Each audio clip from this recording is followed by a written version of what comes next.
Thank you very much. Happy UN 75. Bonjour, Megwitch.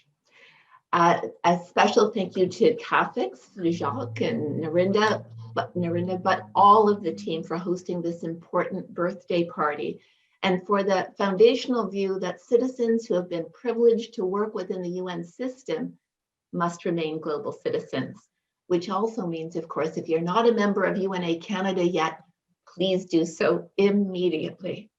A very special thank you to the great global citizens here and that have joined us on a Saturday to mark this birthday. Thank each of you. To Barbara and to David Morley. David may not know this, but UNICEF Canada is actually the child of UNA Canada many years ago. Thank you especially for your welcome, for your leadership. And I would like to acknowledge that even in this amorphous Zoom land, in the spirit and intent of the Truth and Reconciliation Commission's calls to actions, that I'd like to acknowledge the traditional Indigenous territories on which we gather today, including territories across the country whence some of you have joined us. Thank you to the Algonquin and Anishinaabeg peoples here on unceded territory where I sit in the Canada's capital, Ottawa, whose very name came from the Algonquin for meeting or trading places. And I thank all of those ancestors. Welcome to, and I know that you're going to join into the conversation later. Do you have any idea how often I have begun my remarks on the value and role of the United Nations with now more than ever? And yet, if I reflect each time, it was true. It is true today, now, more than ever. The international community must join forces and step up its efforts to find solutions and uphold the set of common ideals and principles as we are facing new and previously unknown threats. At its core, the United Nations succeeds and fails because each of us has an intense desire for the UN to be more than the sum of its parts, more than our most aspirational countries and selves, and more to those with less and less. You will know the adage of under-promising and over-delivering when undertaking a commitment. For good or not, the United Nations, carrying the aspirations of all, is always put in the position of our desire to overpromise. Should we be surprised when there is failure? And yes, there has been those. I want to speak with you about the promise of the UN today and about the role of a civil society organization that many of you will know a little. But before I speak about UNA Canada, let me shape my goal for this time that'll fly together today. You will hear some grand and more granular initiatives and thoughts on the issues of peace and security, health and climate action and their nexus. I think this is important right now. You will hear some challenges, and I hope you will hold on to hearing some solutions, at least some nudging towards solutions. And I hope that to follow, I will hear your ideas and solutions as well. Civil society has an important role in addressing the issues of today. And of course, I remind you that CAFICS is also civil society. I know that this is an activist group at CAFICS, and that delights me. It is you whom take us as community and citizens through awareness, understanding, and action. And I bring my thanks from all of the members, staff, and volunteers at the United Nations Association in Canada. Community and citizenship grows organically through an often awkward network of associations, nonprofits, racial groups, religious groups, schools, charities, agencies, wrestling for space and for voice. Our groups, these groups, pull people together from all directions, and at our best, we weave them together in a way that produces trust, often through the real pain of resolving differences. Community groups are already experiencing the third wave of COVID-19 pandemic. The Ontario Nonprofit Network reports that more than 20% of its member organizations will close their doors permanently in 2020. In the United States, the Barna Group reports that 1/5 of UN churches will close this year. And in Canada, we expect that number to be more like 2/5. Organizations powered by volunteers and donations have been starved of both as Canadian families simply try to stay afloat. So let us celebrate that CAFICS and UNA Canada's congregation is alive and kicking at this time at all. UNA Canada, for those who don't know, is also celebrating its 75th anniversary this year. A group of people came together in advance of the foundation of the United Nations in full support of a new body. In fact, we predated that with the Canadian Council for the League of Nations. Our mandate, as you have heard from Narinda, is to grow global citizens, and we have been doing that for 75 years. One of the means we do this with is our presentation of the Pearson Peace Medal every year. We celebrated our 25th anniversary of giving out that award. This year we have a new prize, the Young Global Citizen, in honor of our young staffer who was leading 3 talented youth on a delegation to the UN Environment Program and went down in that terrible crash just over a year ago. UNA Canada also does polling, and so I'm proud to tell you that fully 88% of Canadians across political stripes support our engagement with the UN. This is a very important number. UNA Canada also leads with the largest diversity and inclusion program in the country, and increasingly in this time where we have awakened to new stressors and to institutional racism, we have done more. So adding intersectionality, gender-based analysis plus, and an intergenerational approach to everything that we do. And I'll speak a little bit, time permitting. Like you, we seek solutions and the perfect entry points for meaningful actions. Where are the solutions? What can this group of people do? The UN at its core is about conversations, conventions, calls to action, and implementation. So let me attempt to knit together those issues and each of our role in the awareness, understanding, action paradigm by sharing the work of the UN and UNA Canada. I want to talk first about health because this is in front of us right now with the role of the WHO on fully the bleeding edge of a global health pandemic, the magnitude of which most of us have never seen. Not only has the role, the limitations, and the quandary of having one of its largest funders pulling out resources in the midst of this crisis, exploding during this time, but of course it has been deeply politicized, as many things are. Okay, most things are at the UN. So let's go to the political. The US claims that China was not sharing vital information, and on the side of the WHO, they were somehow in China's pocket. I want to suggest that at least some of that may be true. In other words, China, like other countries, may not have been sharing all of the information, partly because, of course, we weren't aware of it. And I think that probably most countries would have thought of that before sharing. I am the full scale and impact of the virus. So that the impacts continue to be somewhat unknown. However, under the sterling leadership of Helen Clark and Ellen Sirleaf Johnson, and actually a Canadian member of the task force, they are going to ask these tough questions in this task force that has been struck, and you will have seen the first reports, which are pretty clear.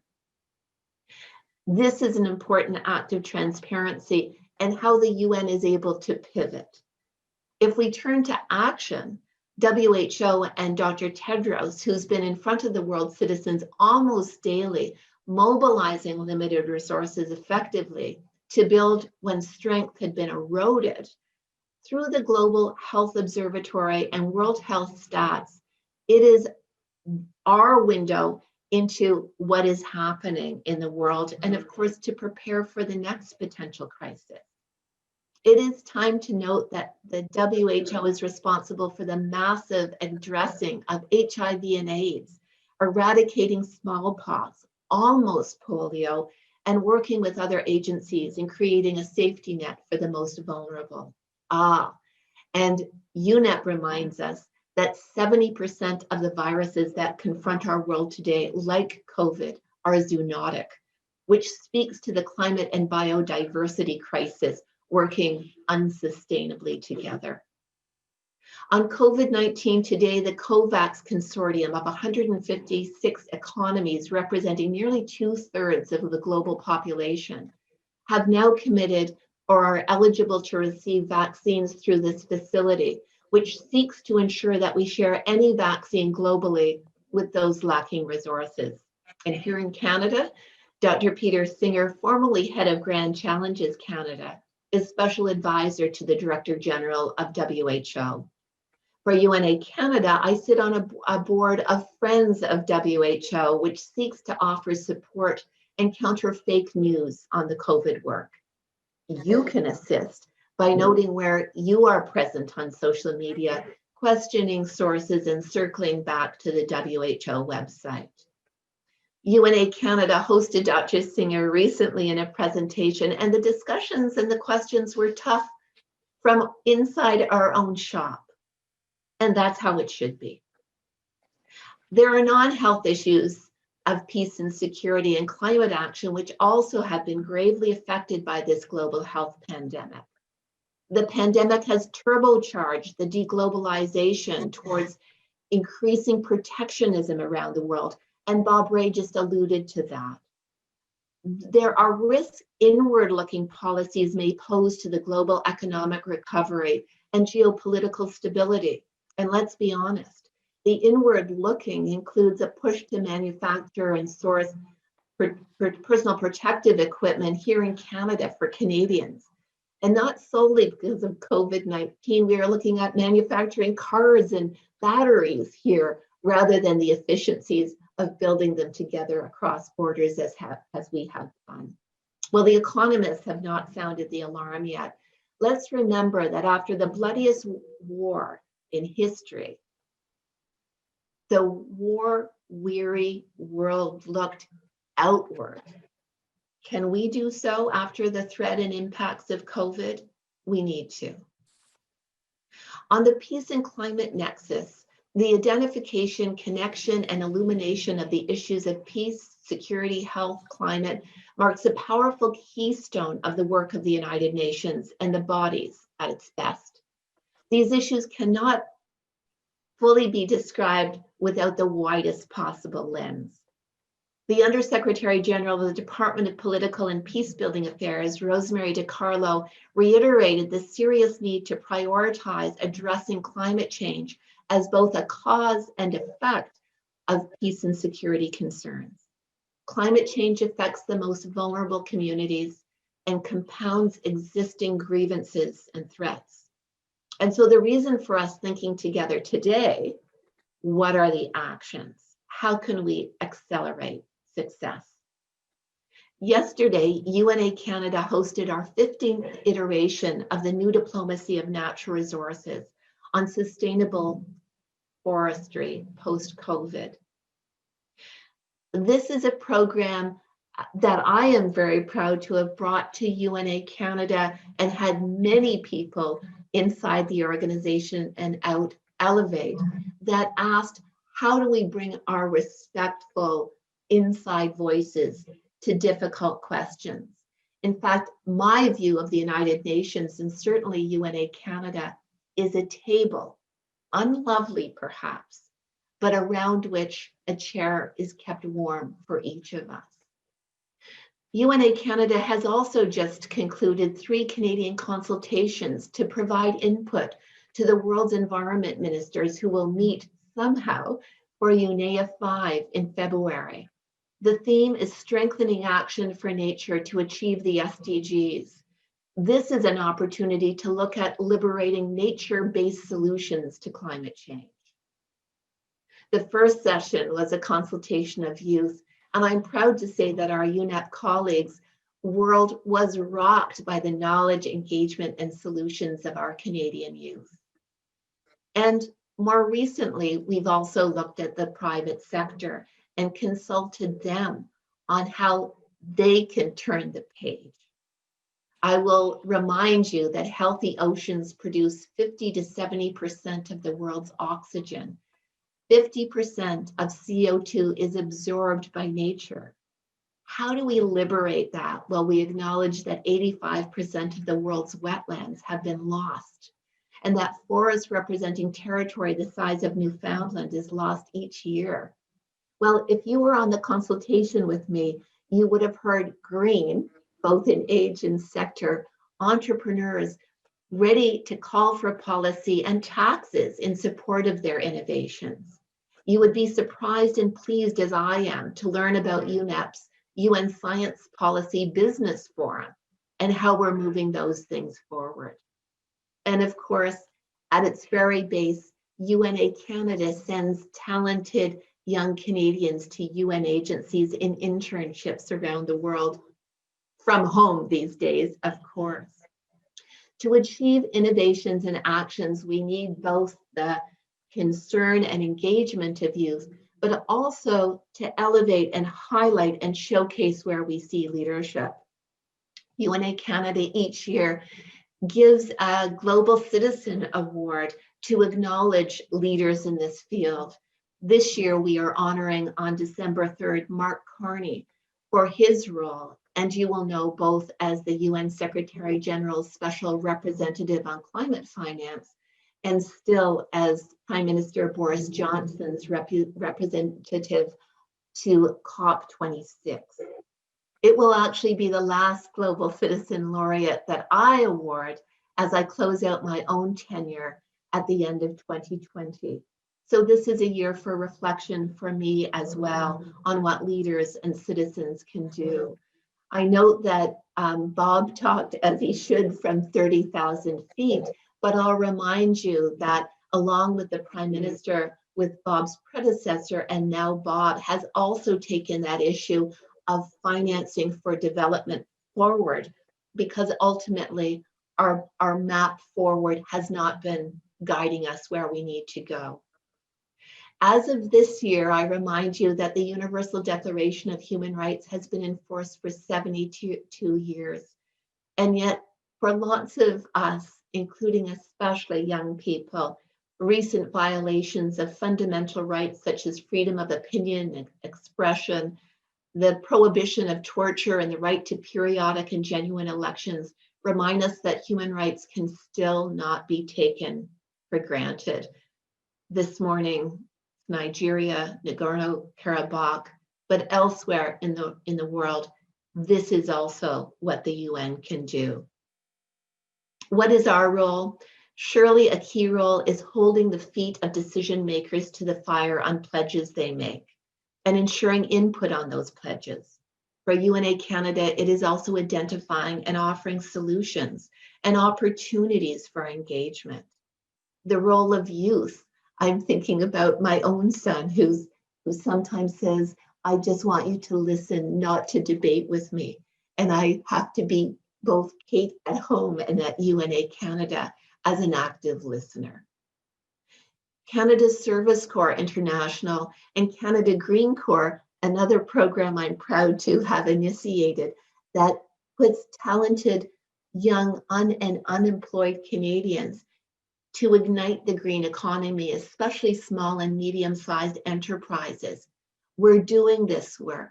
We're listening to voices inside our own house and in the community that this is the moment to level up. Likewise, in addressing anti-Black racism and racism more broadly, even while we show pride in our own diversity on board, staff, branches, and leadership. Yes, the UN Secretary General has also acknowledged that the UN itself is a racist organization simply because of our nature and our history. and we must address inequity wherever it resides. In the end, the United Nations is about people, including people on this Zoom conference who have worked for the UN and know its imperfections. We make our own pledge to hold it accountable for all the peoples in the introduction to the UN Charter, We the Peoples. And isn't it time to add people, planet, and nature as one? I count on each of you with your commitment to continue to build a better world that we seek and can only achieve together. The UN at its base is each of us.